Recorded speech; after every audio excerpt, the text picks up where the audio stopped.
I'm Angelica. I'm from Mexico City and I'm a crazy QPR supporter. Hi, Angelica. Hi, how's everything? Everything is good. I'm glad to be speaking to you. Great, me too. I know we had some concerns about the time difference, but thanks for accommodating me. No, thanks to you because I know it's quite late over there. It's not too bad. It's just 12:30, and that's okay. How are things in Mexico at the moment? Well, things are quite crazy, because we're still in lockdown and our numbers on coronavirus are going up. Mm. But, many people have had to go back to work last week. So things are going back to normal slowly, but hopefully it will get better soon. Yeah. Yeah. But So, apart from that, it's okay. It's been raining a lot, which is quite unusual for us, but it's okay. okay, okay. And the last time we spoke, you said that you were going to start working this week or try and get out. Yeah, I'm back to work. I've met some of my students last week.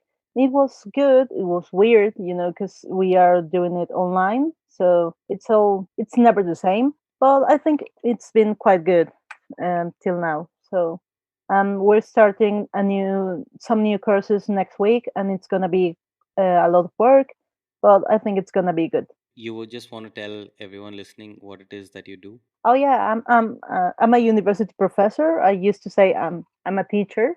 Yeah. 'Cause that's what I do. I teach film analysis, design innovation, and journalism Wow, at a design university. Yeah, lovely. You told me that you love it. yeah, and it's a marvelous work. Working with students, it's a privilege Hmm. because there's you're always learning. It doesn't matter if you're the teacher or the student, so it's a great profession, and my students are great. Sometimes we have our difficulties, of course, Sure. but I really enjoy it. Yeah. Angelica, for this podcast, I'm going to start with our most important question. How and why QPR?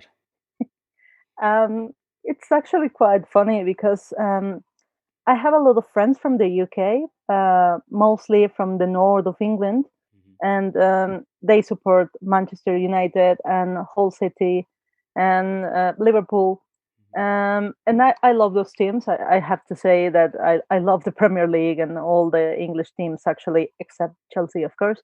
Um, but I've always been very fond of London because it's a marvelous city. I've been there 5 times, I think, and I was trying to find a London team to support, but it was never going to be Chelsea.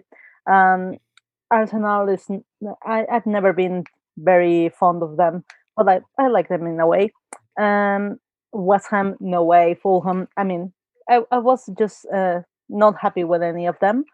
So I read on a magazine that Robert Smith from The Cure was a QPR supporter, and I have no idea whatsoever what QPR was. I was like, what's this team? I mean, it didn't. It was like a very small team to me. So I asked my dad if he knew something about them.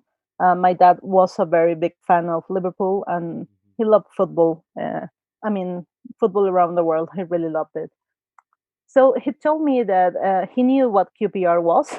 He said it's Queens Park Rangers, and he told me that a player he used to follow from Northern Ireland, Alan McDonald, used to play there.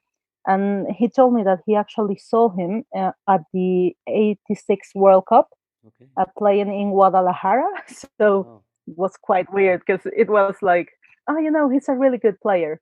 So I started to look the history of QPR, and it was like a very long club. It was founded in it has to be 1800s, something like that. Wow. So and they've never won anything. The history is like maybe they were on the qualifiers of the FA Cup. They won the league one time, but it was really odd because they wasn't big winners. Um, and that kind of appealed to me. It was like, okay, probably not many people love them. I was really wrong about that. But so I say, okay, I'm gonna support this club. It's gonna be weird or not because I'm never gonna be able to see them play, and they're not gonna be on television. So it's gonna be really really frustrating. But I'm gonna try it. So I decided to start to follow them. And this was like 12 years ago. Wow. That's too many times. So, um, but yeah, that's how it started actually. Amazing. Yeah, it's fantastic because it's quite weird, especially when there's a team that you didn't share the language, you Yeah. didn't share the location. It's quite difficult. So I was feeling very alone being a QPR supporter in Mexico because actually none of my friends knew them. It was like, well, what's QPR? I mean, they're most of them are into football, but the team was too small for them. And I started to look to some fans around the world, and I discovered a QPR podcast, Mm. Open All Hours, and I started to listen to it. And actually, that was the reason why the first reason that I felt part of the family, of the QPR family. Just listen to them. I wasn't able to watch the games, but I was listening to them with a lot of passion, talking about the team, and I was like, wow, I want to be like them one day. Um, and yeah, suddenly we started to catch more Premier League games around here in Mexico. And when they went up in 2011, I was able to watch a few games on television. It was big thing for me because I was very excited about it. And when we went down to relegation, it was like, oh my god, I'm never going to see them again. I was so depressed because everybody says, well, okay, the championship is fantastic, you're gonna love it, it's okay. And I was like, yeah, but I'm not gonna be able to see them. So I was quite sad, but then I discovered that I could watch them overseas. So now I do it every week. So I'm happy about that. And how are you able to watch the games now? Because the team has something called the QPR Plus Pass. So it's a subscription, and you can watch it online. It's marvelous actually because Yeah. I feel like I'm there. So I'm really grateful for that because I didn't knew it existed. Actually, my friend Alan, who is a QPR supporter from Northern Ireland, he was the one who told me that this exists. Told me I think it's quite expensive, but it's worth it because you're gonna be able to watch every game. So I listened to him and I did it. That's great. I wish we could get the championship. We don't get it here. Yeah, no, I think in Mexico we might have a couple of games through Sky, Okay. but just a couple of games, so not many of them. I love how competitive the championship is. Every week, Uh, the table just shuffles completely. It's not like the Premier League. There are no large gaps. Week on week, you don't know who's going to be there. And it's amazing. I love it. yeah, no, because like I said, in the first time I was very worried about going to the championship. The relegation is always dramatic and all that. But to be fair, I'm quite happy with the championship because, as you said, it's quite competitive and all the teams are in a very similar position, with the same level. So it's quite fantastic to watch the games. So yeah, even though I think, well, watching QPR is quite frustrating sometimes, but but the championship really, really is fantastic. So yeah, I enjoy it.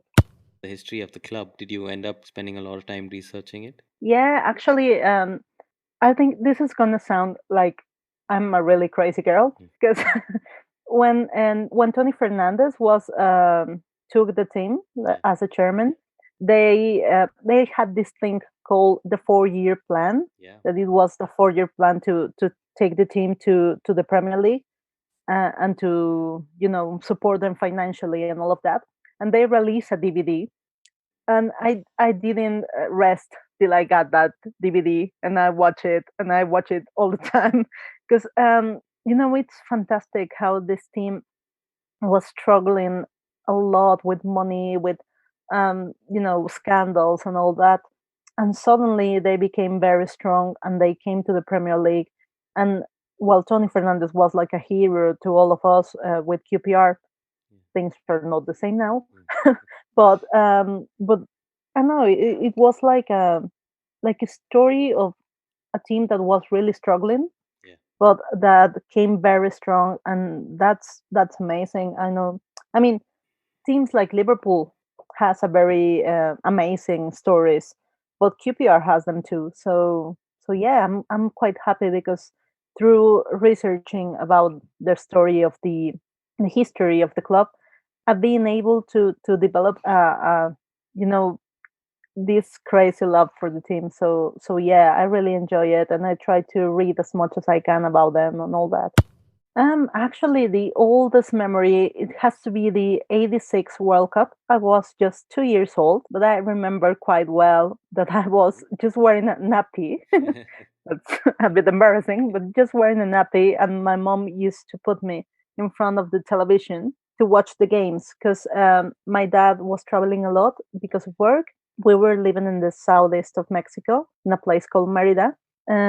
And she put me in front of television so I could watch the games because my dad might be in the game Oh. because he was able to watch many of Mexico games during that World Cup. And I remember just standing there, not knowing what was happening, but people shouting the name of a Mexican player that became very famous, that it's Hugo Sanchez. So they used to shout "Ugol, Ugol," and I was like very happy because he was on the screen. So I think that's my first memory, and since then I've never been able to stop watching football. I mean, I've been into football all my life. When I was a kid, I was the crazy little girl that was writing all the statics about the games. It was crazy, but I think I found some comfort Mm. on football because it was like every time you support a team, you have a community. Mm. So it was very special because I was into reading and into films and into literature and all that kind of things when I was a kid, and I was a bit weird. But football was something that kept me close to Mm. people. Mm. So yeah, that's why I love it so much. So the league is quite crazy. Mm. We have teams with a lot of money. Mm. They're able to buy players from France and all that, and they have an infrastructure that it's amazing. And we have smaller teams that are not able to do that, but the league is competitive. Mm. I think it has a very nice level. We just started again last week since COVID, Okay. and it's just going well. No, actually, we have a scandal of uh, one of the owners of the big teams.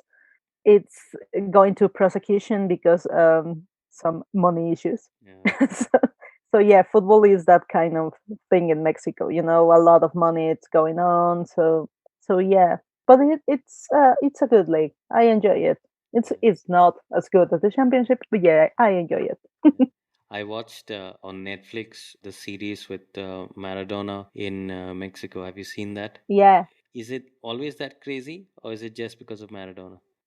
I think it was just because of Maradona, because he's very loved in Mexico. He's like I don't know if he's even bigger than Pelé Mm-hmm. to Mexicans, but Maradona it's like an idol. So yeah, when he came to work with Dorados, it was you know everybody went absolutely crazy. So yeah, probably it was because of him. Tell me, who is your club legend? Definitely Alan McDonald, because I've I've I've seen him play in tape, Okay. obviously not live, and he was fantastic. He was an absolutely great player, and he did a lot for the team. And definitely, Alan McDonald is my club legend. But to be fair, I have to say that Stan Bowles also has a very important place in my heart. I actually saw Stan the first time that I went to see QPR live at Loftus Road. It was during Istanbul's game, so it was fantastic to see how everybody on the club loves him so much. the family has been so close to the team all this time. So yeah, Alan McDonald and Stan Bowles, I have to say that they're absolute legends to me.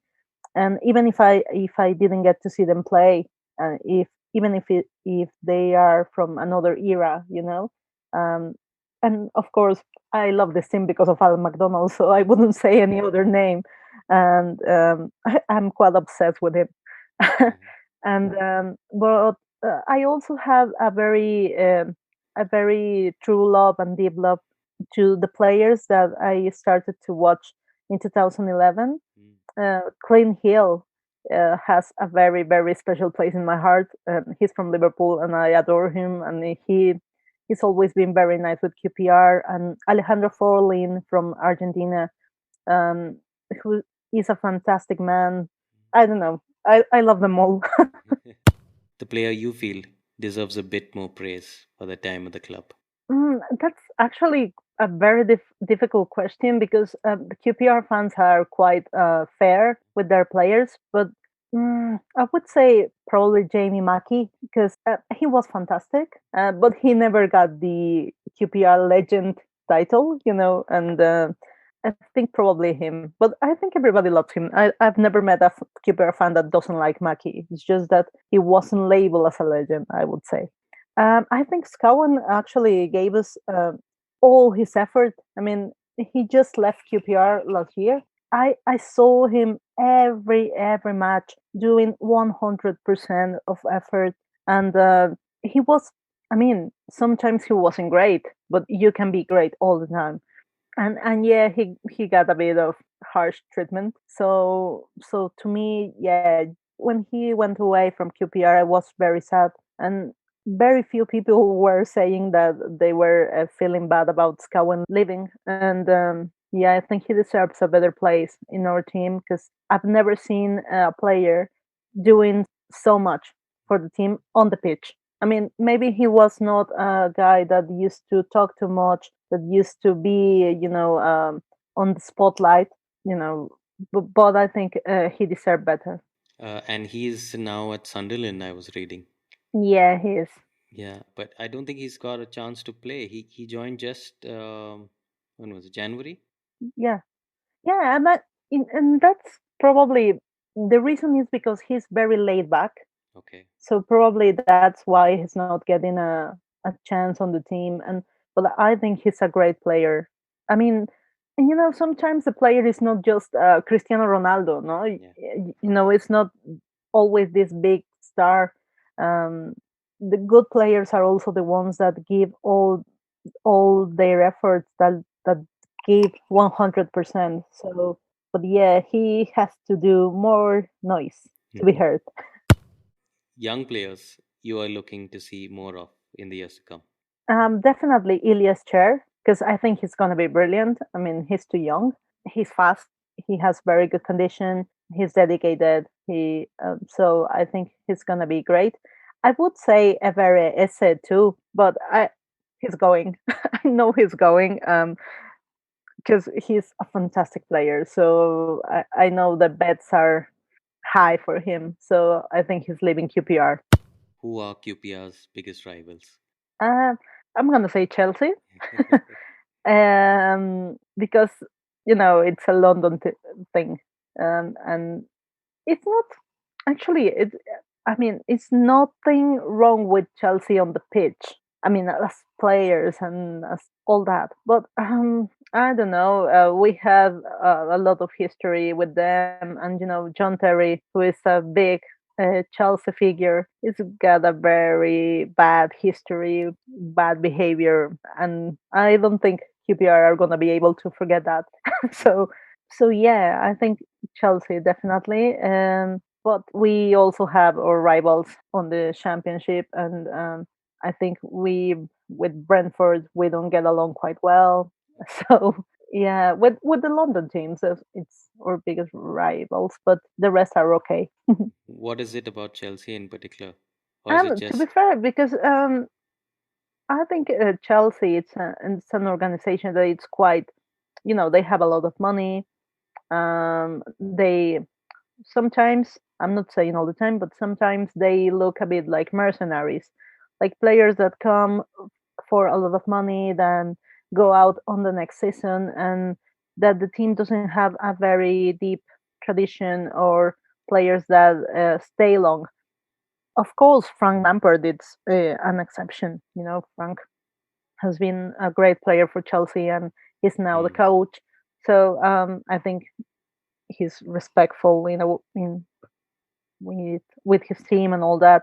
But when the teams have this kind of money, you know, history becomes very weird Yeah. because it's all about the money and not about the passion about the team. So I think that's why, because QPR it's about passion, Chelsea it's about money. So yeah, please Chelsea fans don't hate me. But yeah,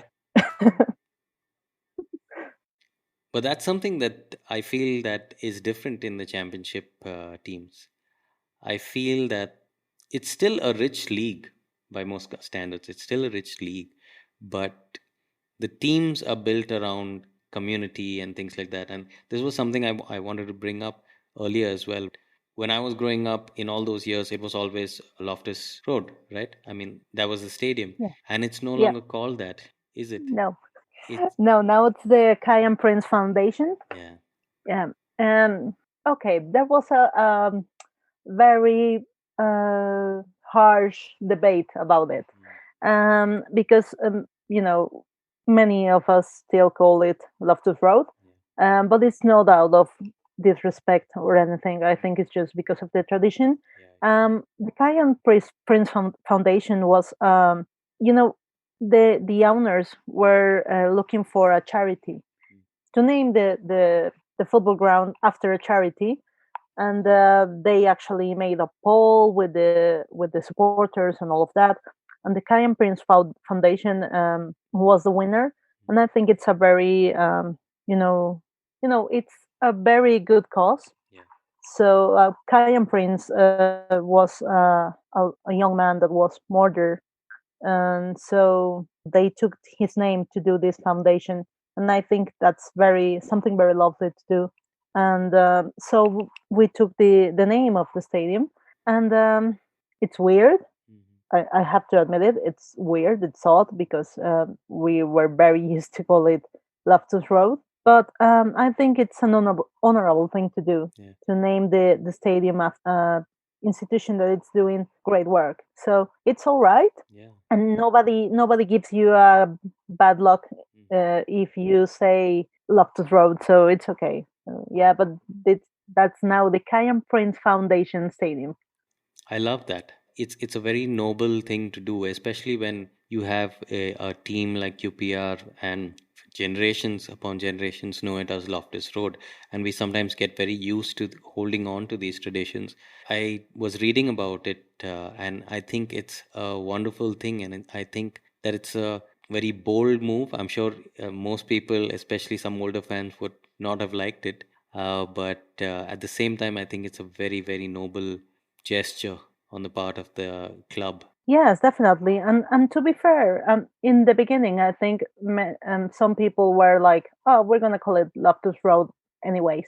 But most of the fans are quite happy because, as you said, this club is very concerned about the community, and they've done a lot of great work, not just with the Kayan Prince Foundation. And you know, I don't know if you heard, but when the Greenfield Yes, Tower yes. caught fire, QPR did some football match on benefit of the victims of Greenfield, because Greenfield is quite close to Loftus Road, and they were very concerned and very you know, supportive of the community. So it's a fantastic team.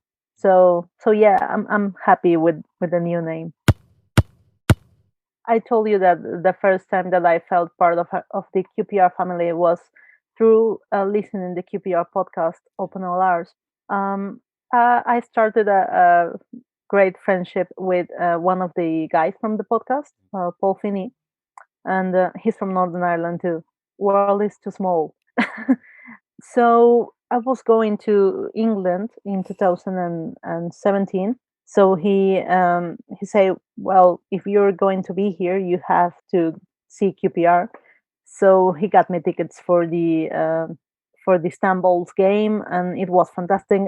I get to meet him finally in person, and to meet some great friends, Cindy and Alan, and we became even closer because we were now good friends. So and they say, please come back soon. It's gonna be fantastic and all that. And but after 2017, my life came apart Mm. very harshly because my dad was very ill. He was a diabetic, but also in his last time, he suffered from prostate cancer. Oh. So it was quite devastating because he was well, and 1 year after, he was very, very bad, in a very bad shape. And he actually died 2 years ago. So I was having a very, very harsh time, and my mom was going to the hospital all the time. I was very, very, going insane with all of that. And and Paul told me, you should come to England, and we're gonna find a way to make you feel better. And I was like, yeah, I want to go. I don't know if I'm gonna be able to, but I want to go. And suddenly I decided that I wanted to go to Northern Ireland to do some shooting of a short film. I wanted to go to Belfast for all my life, so I so I decided to do it. And I um, I was invited to a QPR game, but this was an away game at Sheffield United ground. Um, it was great because we went on the train to see the game. We lost, like we always do. Um, it was a great experience, and I went with my friend Cindy, who is fantastic. She's a great person. And when we came back, Paul asked me if I was able to go to the training ground, Okay. to the QPR training ground for the next day. And I was like, to the training ground? Like, why? Mhm. And I said, yeah, sure. I mean, whatever QPR is, Yeah. I'm gonna say yes. He didn't tell me what was going on. But I received an email while I was staying in London from Paul Morrissey, who was doing the QPR media and all that, and then from Caroline Shade, who was the assistant of the manager of Steve McLaren, to tell me that Steve McLaren was inviting me to the QPR training ground to meet the players. And I was like, what? I mean, I was like, how is this possible? Because as you say, in Mexico, it would be impossible to meet your players and to have lunch with Yeah. them and all that. It's like you would never think of that. So I went to the QPR training ground, who was quite far from where I was staying. It was close to Heathrow Airport. Um, I went on my own. It was very weird. I was very nervous. I didn't know what to do. And they told me, you just ask for Caroline Shea. She's gonna take care of you. And I came to the ground, to the training ground, and I asked for Caroline. And she said, you are the manager's guest, so we're gonna treat you like you're gonna have whatever you want. Wow. You can meet all the players, you can stay here as long as you want. They show me the whole installations, where the locker rooms, all the things that were going on there. And Caroline told me, yeah, come here. If you have a QPR shirt or whatever, they're gonna sign whatever you want. They're gonna be here with you. And I was like, Lovely. this is absolutely crazy. I was like, I I couldn't believe it. Actually, it was like a dream come true, but too odd to be true. Um, so yeah, I get to meet all the players, and I have to say, I was I am particularly grateful with Angel Rangel, who he's from Spain. Actually, we did some Spanish talking and all that, and he was fantastic with me. But Joe Lumley, our goalkeeper, I actually had lunch with him. Wow. Um, yeah, he's a fantastic guy. So it was a really, really, really extraordinary day, and I was like, I couldn't believe it. It was, like it was very, very strange. And yeah, it was like they're my heroes, Mm. and I'm here with them. No, I was able to hug Josh Cowan, by the way.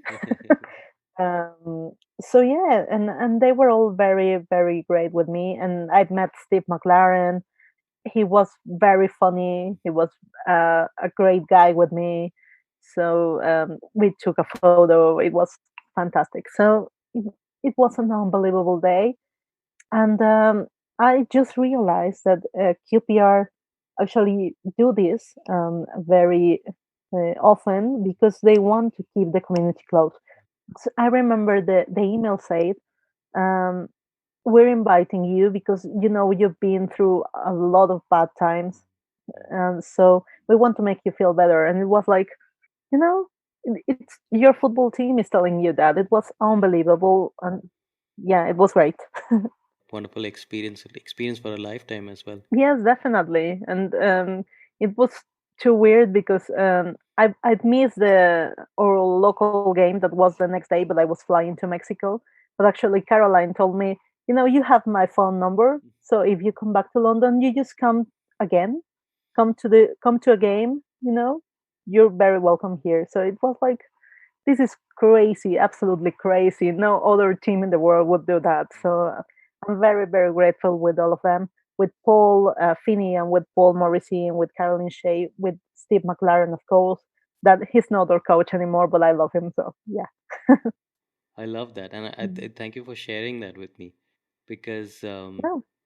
this is where it stops being about just the game.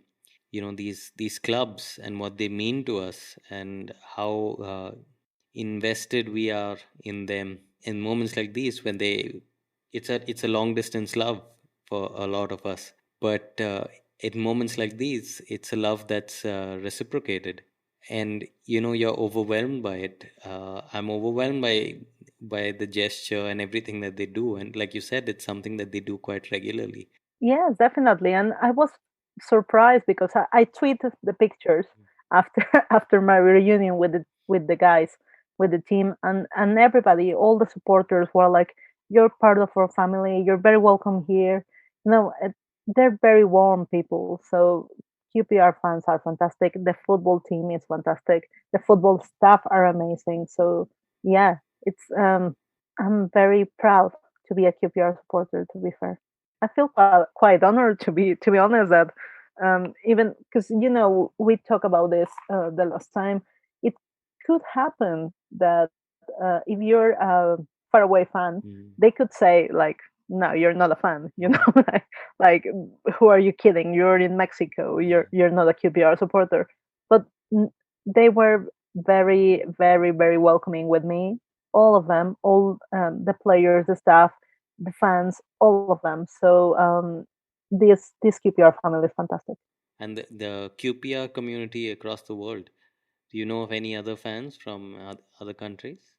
Well, yeah, I know the QPR fans. Well, he's very famous. Sebastian Garcia from Right, Argentina. right. um, Jacob Tingle from Texas, and Paul from NYC QPR. And there's a lot of QPR fans in New York. So yeah, and I know Antti from Finland, and more guys from Sweden. So yeah, the QPR community is crazy big. Yeah, Brilliant. That's amazing. You also told me that you have a friendship with one of the band members from Star Star Star Sailor. Yeah. Sailor. Yeah. Yeah, this is quite weird because James, if you're listening to this, I'm sorry. I'm a big fan of Star Sailor, and they're a band from Wigan. They used to be very big in the early 2000s, and he's the front singer. The lead singer is Yeah. a Liverpool supporter. He's very into football. Wigan it's Greater Manchester, but it's closer to Liverpool, so many people support Liverpool.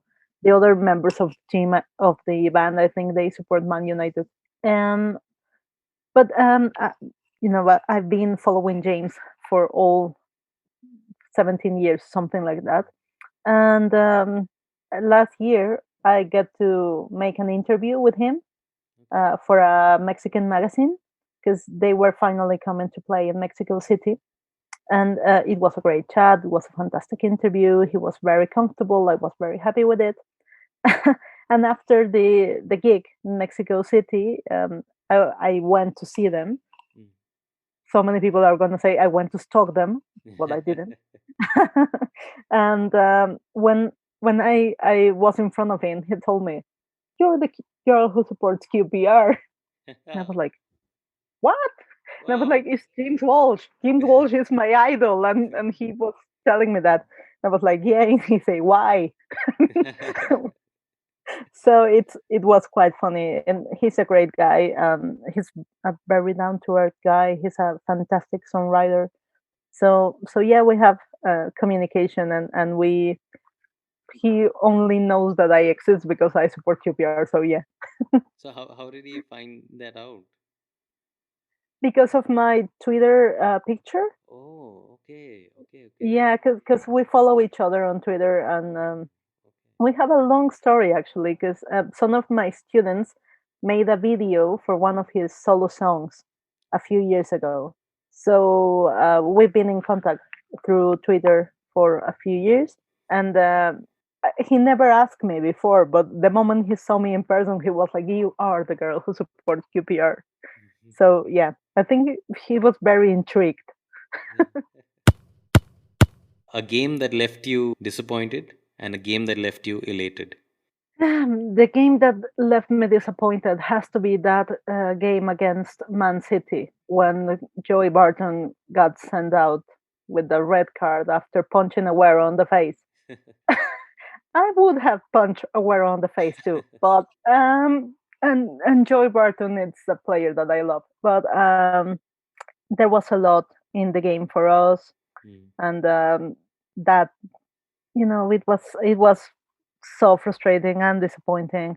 And Man United and Man City were fighting for the title through that game, and it was like I hated Barton for that sent off because he left us very vulnerable. And yeah, I just had that moment in my mind, like it's printed over there. So yeah, that should be the game that I remember the most.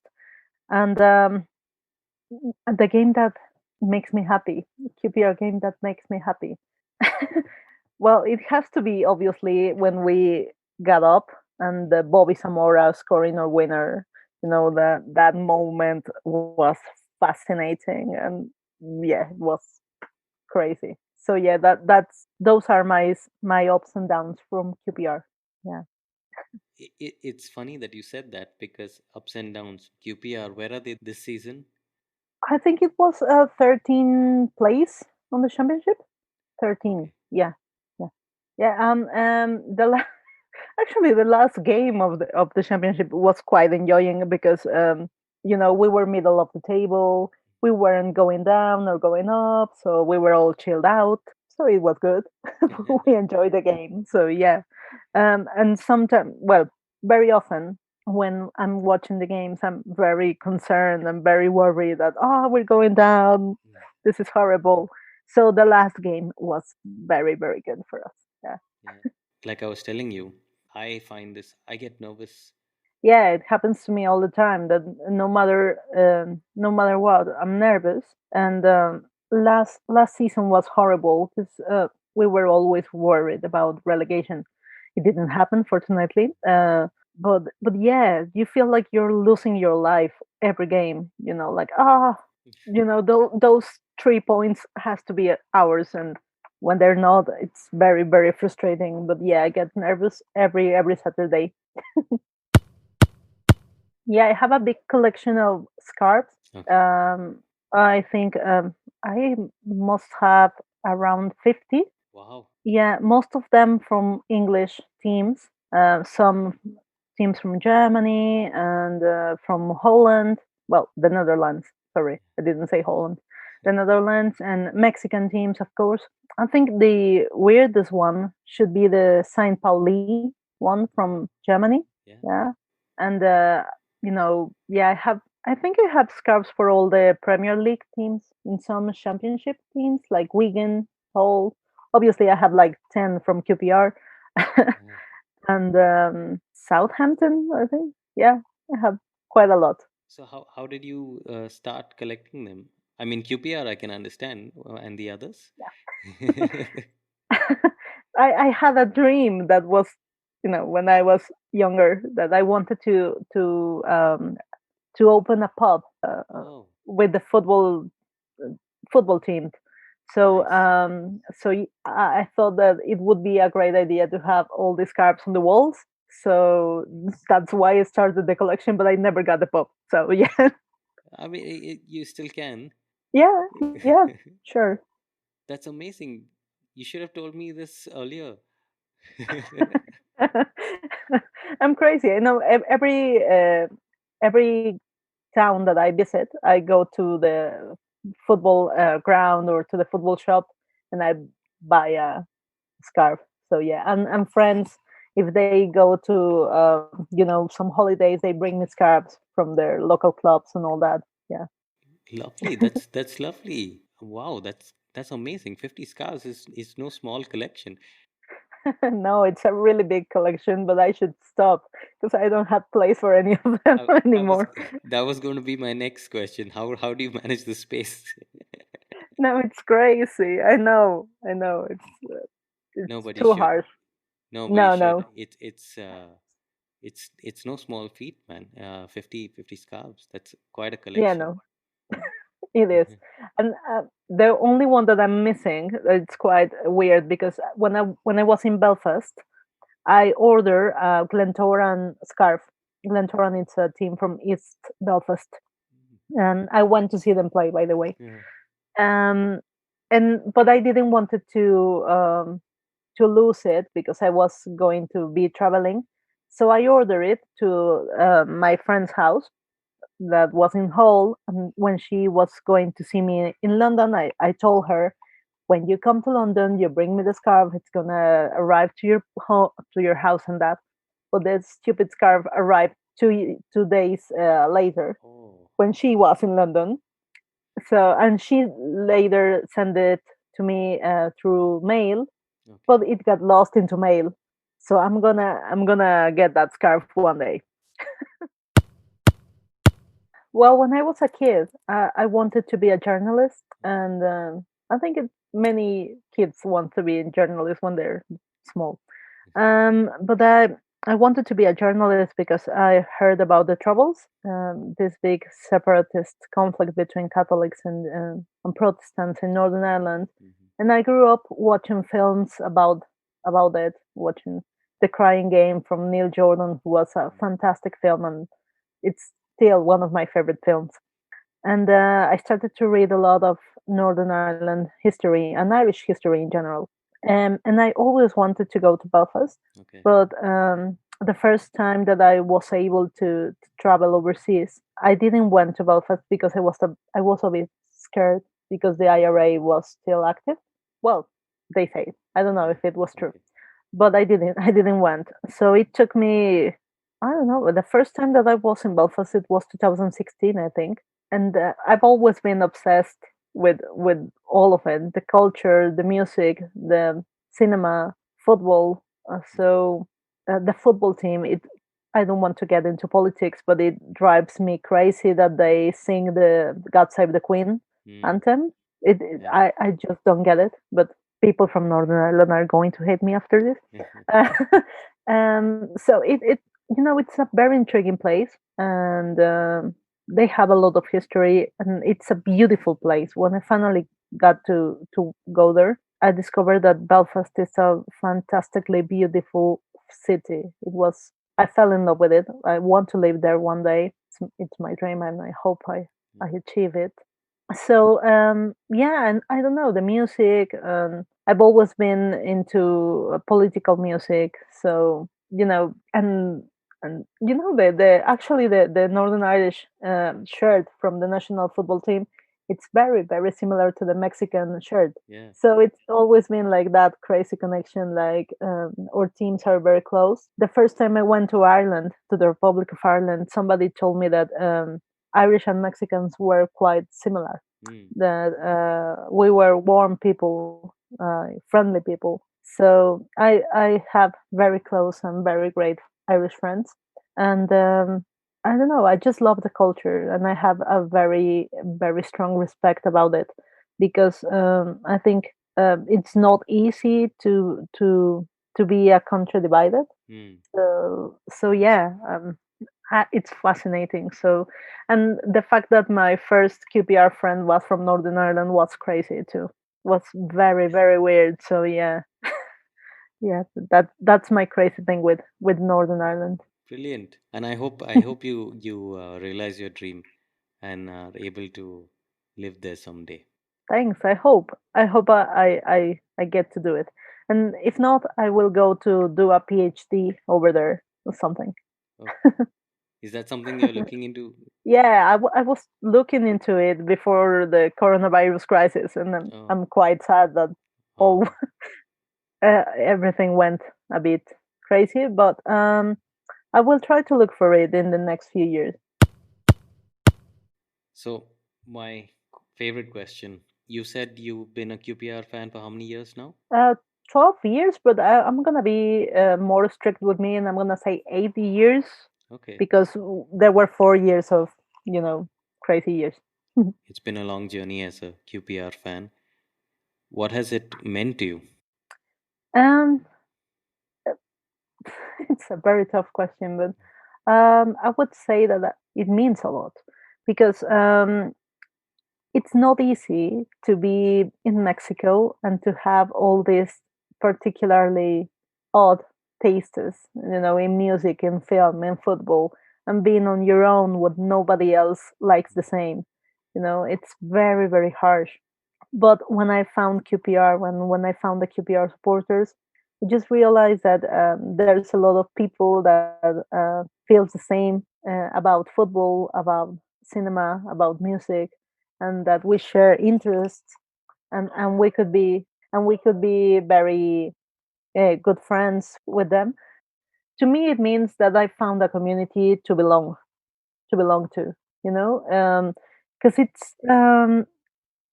it's very weird to be on your own, Mm. like cheering a team from your sofa in Mexico City when everybody else is just asking, what is that team? What does QPR means? I mean, nobody even knows what the team is.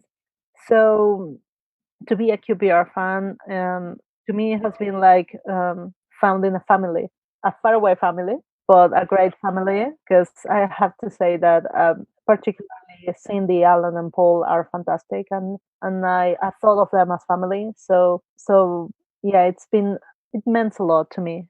It really is like a very important part of my life. It's not like a hobby. Mm. So yeah, it's full of meaning actually. Angelica, thanks so much for coming on Faraway Fan and discussing your journey of QPR with me. Thanks a lot to you. It has been fantastic. It was a real pleasure. I hope you had some fun as well. Yeah, I did. I hope that you can visit QPR again. And I wish you the very best. And what you discussed earlier about maybe moving to Northern Ireland someday. Yeah, it would be really great because London would be just around the corner. So yeah. Thanks again, Angelica. Thanks a lot to you, Sean. Thank you. Okay. Bye bye. Bye. Have a good day. Same to you. Well, have a good night. Hi, thank you for downloading FarAwayFan. I'd just like to ask you if I can to rate the show. It'll help introduce us to new listeners. And you can also find us on Instagram and Twitter at FarAwayFanPod. That's FarAwayFanPod.